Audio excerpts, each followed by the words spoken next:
Well, my dear, come sit with me for a moment. I have something important to share with you. It's a lesson I've learned over the years, something that changed my life, and it will change yours too, if you let it. You see, money isn't just about the numbers in your bank account or the stuff you can buy. No, sweet one. Money is about freedom. It's about choices. It's about living life on your own terms. And for that, there's one money lesson I want you to understand and take to heart. The lesson of how to be in control of your money, instead of letting money control you. Now, I know what you're thinking, Grandma. Everyone talks about money. We hear it all the time. But I'm not just talking about budgeting or saving pennies here and there. I'm talking about something deeper, a mindset, a way of thinking that will serve you for the rest of your life. Tom and we've had our fair share of struggles with money over the years. I'm not one to sugarcoat things. In fact, when I look back at some of our early decisions, I shake my head.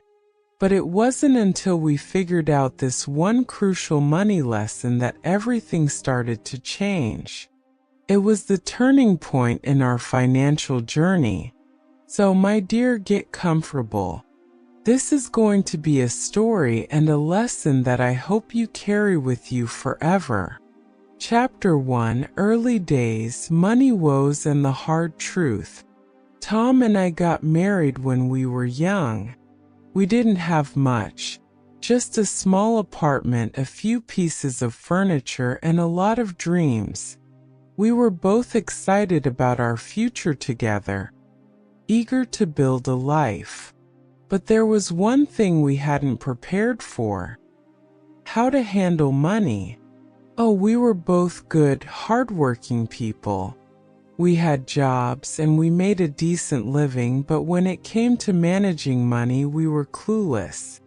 We were what you might call typical young couples, living for the moment, charging things to credit cards and taking out loans to make our lives a little easier.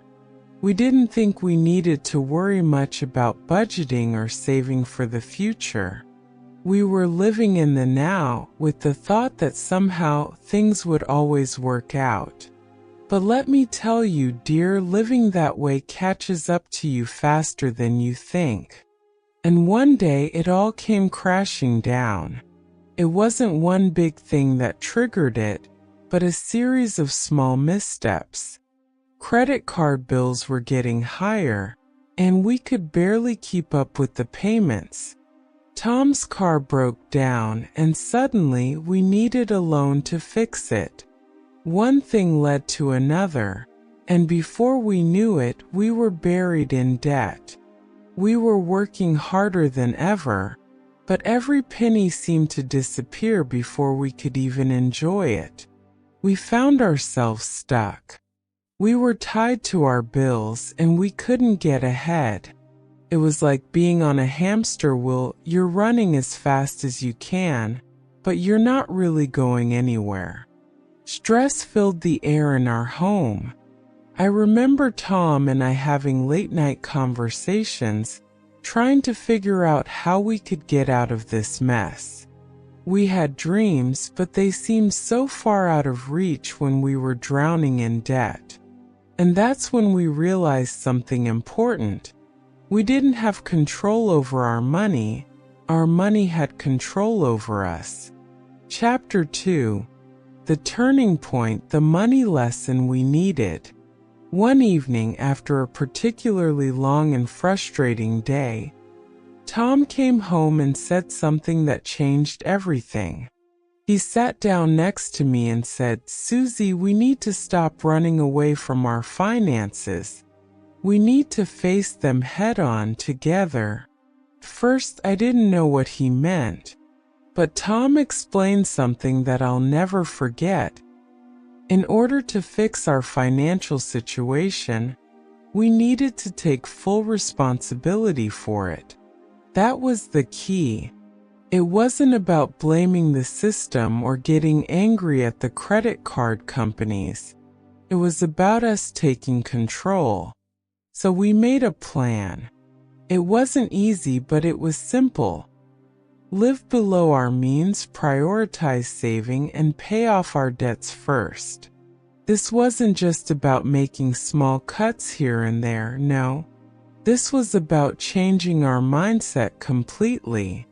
We had to stop living for the now and start focusing on building a stable, secure future. We wrote down everything we owed, cut up our credit cards, and started budgeting every single penny. It felt like a mountain to climb, but with each step, we got closer to financial freedom.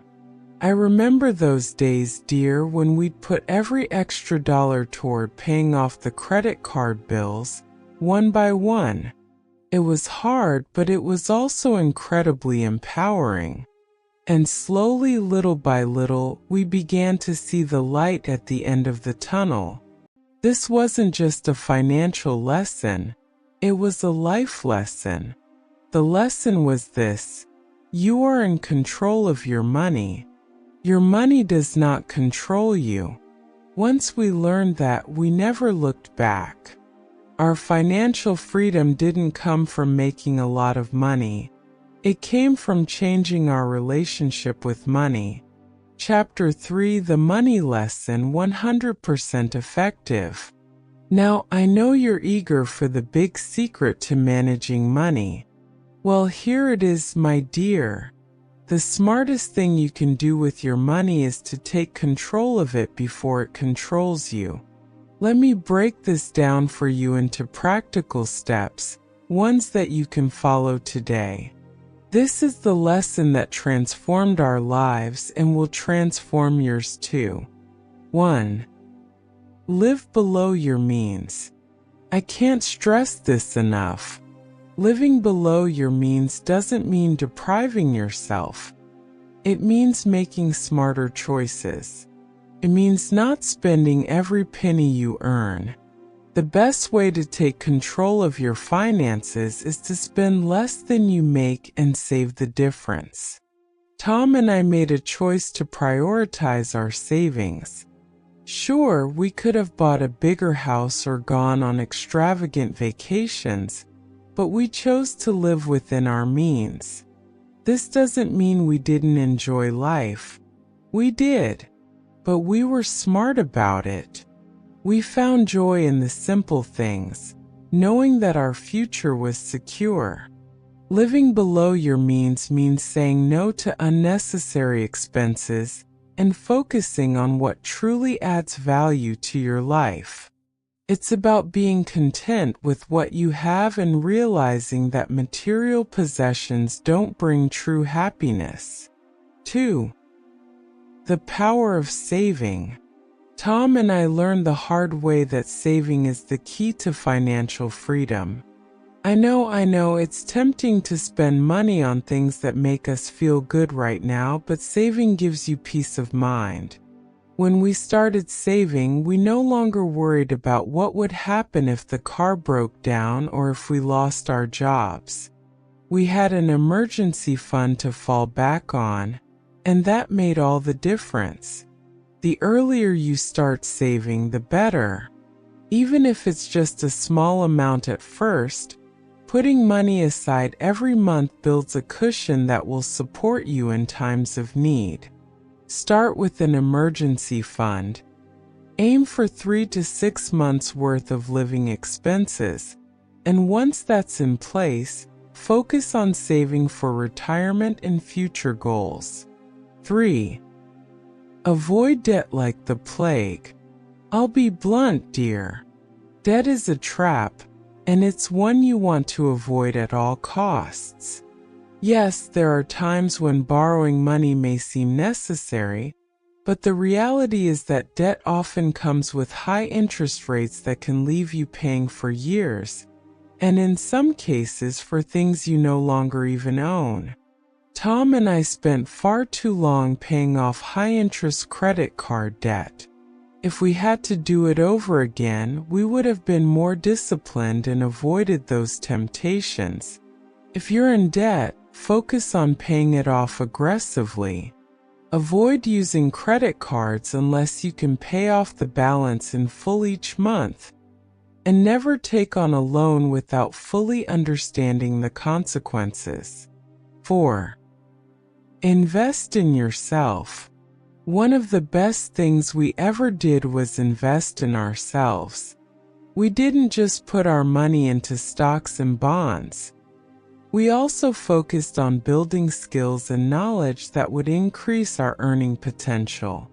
Whether it's education, certifications, or even starting a side hustle, investing in yourself pays the best dividends. Tom and I always believed that the more we learned, the more we could earn. And that mindset helped us grow our wealth over time. The best way to ensure financial success is to increase your earning capacity. And the way to do that is to constantly be improving yourself. 5. Make your money work for you. Once you've got the basics in place, living below your means, saving and avoiding debt, the next step is to make your money work for you. This means investing in assets that will grow over time, such as real estate or the stock market. Tom and I were careful with our investments, always looking for ways to build long-term wealth. You don't have to be a financial expert to start investing, but you do need to be educated and thoughtful. Start small and over time you'll see the fruits of your labor. Chapter 4. The Reward: A Life of Freedom. Once we applied these lessons, everything changed. Our financial situation improved, but more than that, our lives became more peaceful. We were no longer shackled by the weight of debt. We had the freedom to make choices without worrying about money. We could take vacations without the stress of how we would pay for them. We could enjoy a night out without thinking about our credit card balances. And most importantly, we could sleep at night without worrying about the future. That, my dear, is the real gift of financial freedom. It's not about the money itself. It's about what you can do with it, what kind of life you can create. Conclusion: the money lesson for a lifetime. So there you have it, the one money lesson that changed everything for Tom and me, and I hope it changes everything for you too. Take control of your money and don't let money control you. Live below your means, save diligently, avoid debt. Invest in yourself and make your money work for you. Money won't bring happiness on its own, but knowing how to manage it will give you the freedom to live life fully, without the weight of financial worry. That's the real lesson. With all my love, Grandma Suzie. Thank you, my dears, for spending this time with me. Remember, life's journey is better when we walk it together. If these stories and reflections warmed your heart, be sure to subscribe and join me for more wisdom, comfort, and a little sprinkle of joy. Together, let's keep growing one story at a time. Until next time, stay safe, stay hopeful, and remember, you're never alone. Grandma loves you.